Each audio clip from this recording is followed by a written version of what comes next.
¿Cómo nació la filosofía?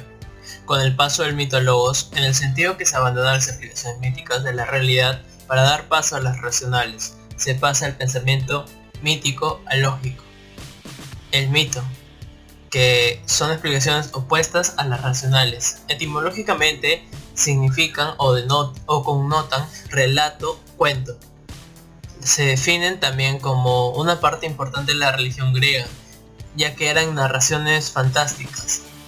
Eran explicaciones de carácter sagrado que pretendían dar respuestas tanto a preguntas globales sobre el origen del mundo y del universo como cuestiones sociales.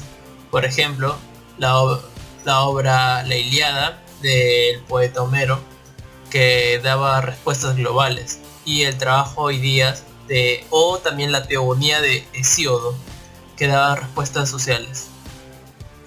El logos, etimológicamente, palabra, discurso, razón, entre otros. En sí lo veían como una nueva forma de pensamiento que surgió. Pretende dar respuestas también a preguntas globales, esencialmente al origen del cosmos. El primero en pasar del mito logos, así es considerado, es el filósofo Tales de Mileto, quien propuso que el origen de todo el cosmos fue el agua.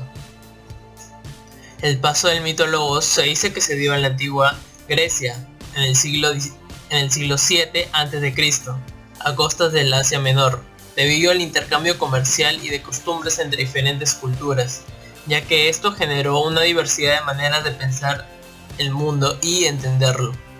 También surgió por otros factores como la esclavitud, el desarrollo de las polis griegas, la desorganización social, la especulación filosófica, entre otros factores.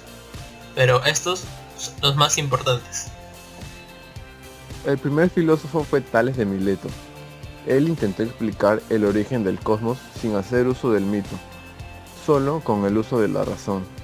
Tales se inclinaba a la observación, mas no a la experimentación, por lo que cabe la posibilidad de que Tales partiera de la observación de las transformaciones que la materia puede experimentar. Por ejemplo, el tronco arde y se convierte en cenizas, o los seres vivos se descomponen al morir.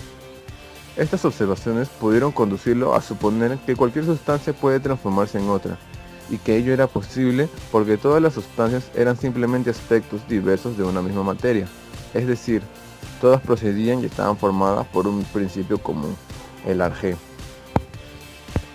Un factor importante a tener en cuenta es que debido a que algunos se dedicaban al comercio, tenían tiempo libre y al no tener distracciones como en la actualidad, dedicaban ese tiempo a pensar y relacionarse con personas con las cuales podían compartir sus puntos de vista.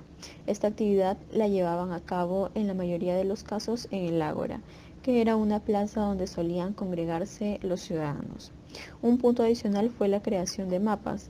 Los cartógrafos, identificando que la geografía no era similar a la que se narraba en los mitos, decidieron realizar expediciones para poder llegar a una conclusión acertada respecto a la geografía de la Tierra.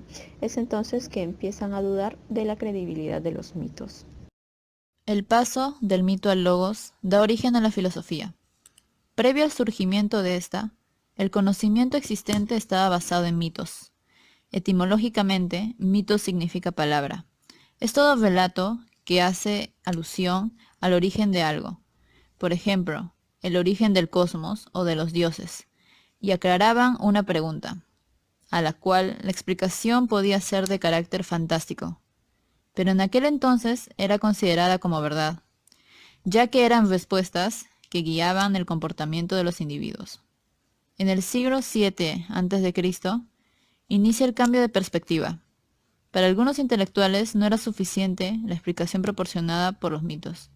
Por ello, trataron de buscar explicaciones de otro tipo.